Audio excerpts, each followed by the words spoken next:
എന്റെ മുത്തഖീങ്ങളെ, മുഅ്മിനീങ്ങളെ, വെള്ളിയാഴ്ച ദിവസത്തിൽ നിറഞ്ഞ മനസ്സോടെ അസർ നിസ്കാരത്തിന് മുമ്പ് ഏതെങ്കിലും ഒരു ഉമ്മയോ ഏതെങ്കിലും ഒരു ചെറുപ്പക്കാരനോ നിറഞ്ഞ മനസ്സോടുകൂടി സ്വലാത്ത് ചൊല്ലിയാൽ ബിലാ വാസിത,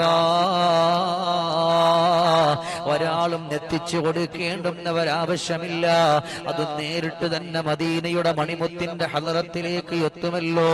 പക്ഷേ നമുക്ക് ചൊല്ലാനല്ലേ മനസ്സില്ലാത്തത്, നമുക്ക് സമയം കൊടുക്കാനല്ലേ കഴിയാത്തത്. അതുകൊണ്ട് മുഅ്മിനേ, അസറിന്റെ തൊട്ടു മുമ്പ് നിങ്ങൾ നിറഞ്ഞ മനസ്സോടെ സ്വലാത്ത് ചൊല്ലുമോ? അത് 1000 വേണമെന്നില്ല, 2000 വേണമെന്നില്ല, 3000 വേണമെന്നില്ല. പിന്നെ മറിച്ച് എന്ത് വേണമെന്നറിയോ? നമ്മൾ നല്ലതുപോലെ നിറഞ്ഞ മനസ്സോട് കൂടിയിട്ട് നമ്മൾ മുന്നോട്ട്